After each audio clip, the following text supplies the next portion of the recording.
I never made it, but I know what it takes. I'm motivated by a mix of emotion. Got my statement, and I'm reading it slow so I can understand it fully. Appreciate my standing, go out of this world and right on time. Oh, never in my life have I seen the sky light up like this. I'm far away from Earth and I wanna know if you exist. Mission control, do you read me? Send me my coordinates lately. Mission control, am I drifting? Tie me to someone who will love me, yeah. Wait, I think I'll last a bit longer. Find another reason to breathe this air. Welcome everyone. Welcome everyone. Welcome everyone to another Ref Brandon and the Todd family YouTube video. Wherever you are, whatever you may be doing, thank you so much for making Ref Brandon and the Todd family a part of your day. We always greatly appreciate it. I hope everybody enjoyed their weekend. It is now a Monday, which means it's a good day to have a good day. And not only to have a good day, but to have a good week. Don't think about it being Monday. Think about it being another chance for you to make a difference in a positive way in somebody's life as you start your week. Today, here on the channel, I want to do another 2023 early college football season look at somebody's football schedule and predict what their record will be. And it's a team that I mentioned last week when I was doing my 2023 over-unders for college football teams according to DraftKings. I believe that was Thursday of last week when I talked about that. But first, before we do that, I want to say congratulations to the Los Angeles Lakers and the Denver Nuggets in the Western Conference, and the Miami Heat and the Boston Celtics in the Eastern Conference. The Lakers and the Nuggets kick off the Western Conference Finals tomorrow night, and the Heat and the Celtics kick off the Eastern Conference Finals on Wednesday night. The only second-round series that went all 7 games was the Boston Celtics and the Philadelphia 76ers. They played Game 7 yesterday afternoon, shortly after 3:30 Eastern Time.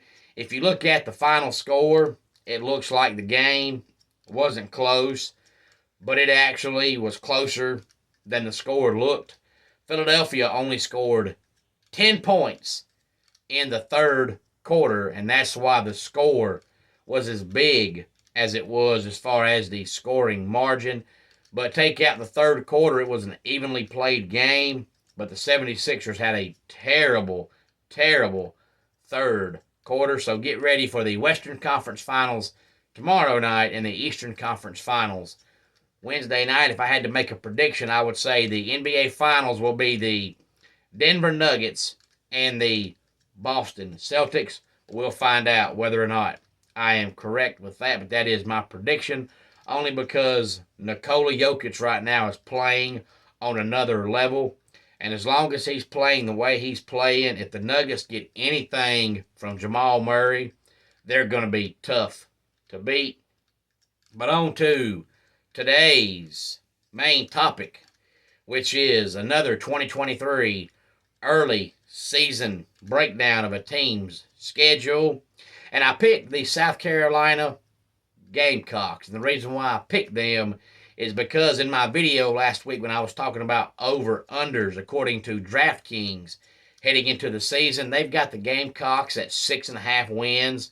And the way they finished out last season, I believe all of their fans would feel like 2023 was a letdown if they only win 6 or 7 games. But me personally, I know the Gamecocks' history, and they are traditionally, historically, a 6 or 7 win team.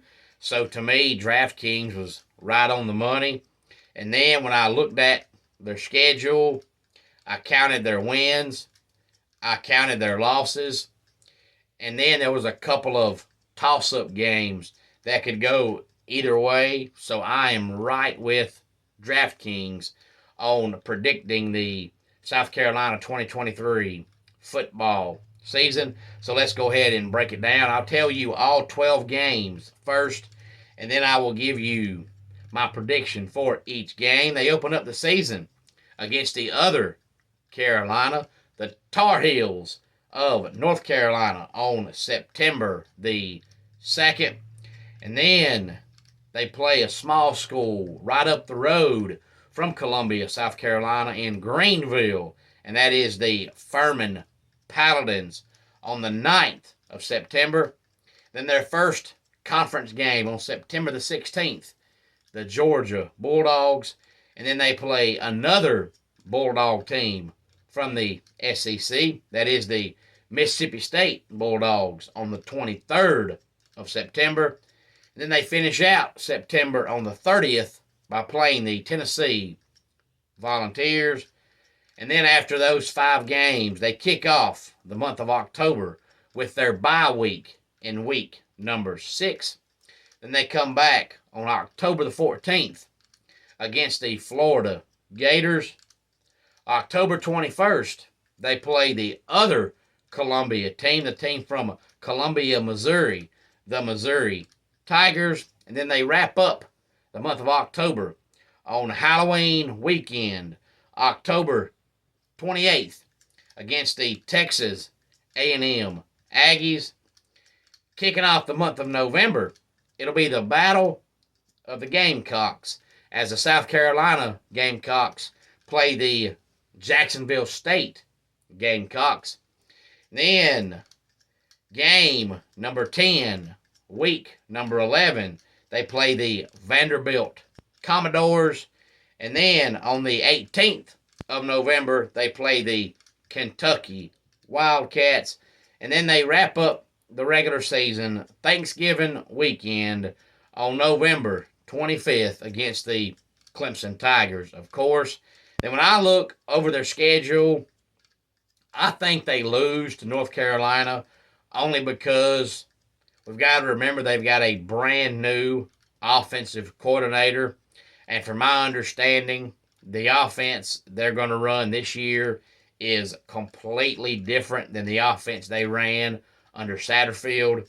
And we know North Carolina is going to score points. North Carolina's problem is always they don't play defense. But when you go into your new season with a new coordinator, it's the very first game. You're going to have guys line up in the wrong spot. You're going to have guys run the wrong route. You're going to have guys look confused.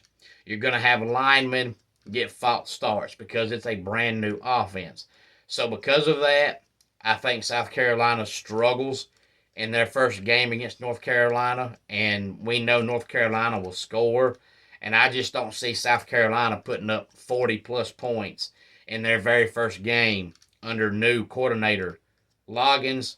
Now, I could be wrong. That's my prediction. I think if they play North Carolina later in the season, after they adjust to the new offense, they could beat them.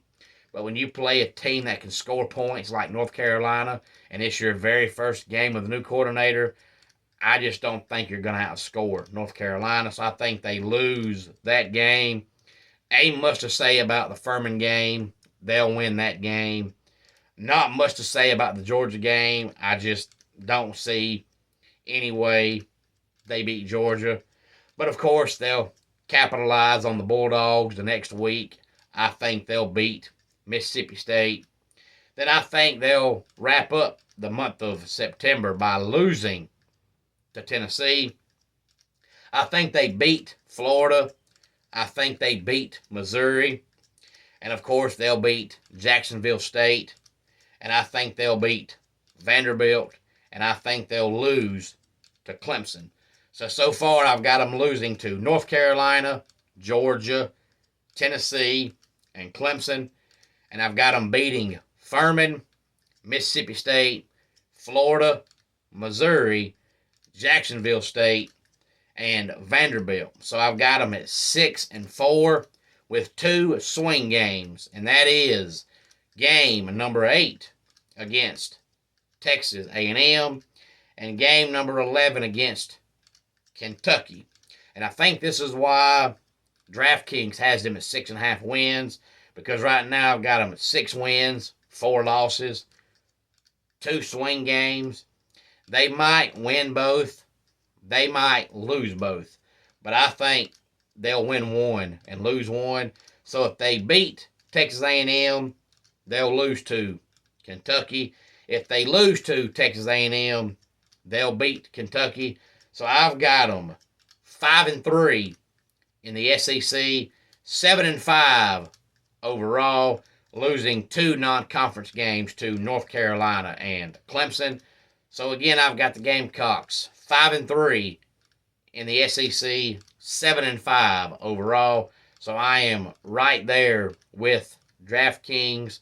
I would probably set their over-under at 6.5 because I think 6 is too low, but I think 8 is too high.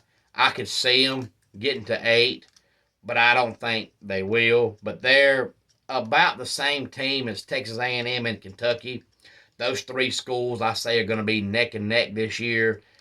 And I think if you play both those teams, I think you win one, you lose one. So I've got them going 7-5.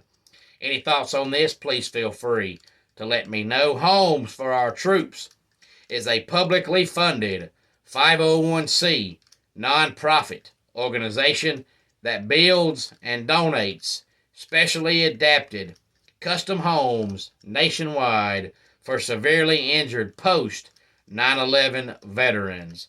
Since the 2004 inception, nearly 90 cents of every dollar spent has gone directly to our program services for veterans. Visit at hfotusa.org. Let's go ahead and get our dad joke of the day in here. Why did the ghost buy a box of bandages? Because he had a bunch of booze. And that does it for today's Ref Brandon and the Todd Family YouTube video. Until next time, it's Ref Brandon saying, just like in pro wrestling, life can be over by the count of 3. Tell your friends and family how much you love them. Bye.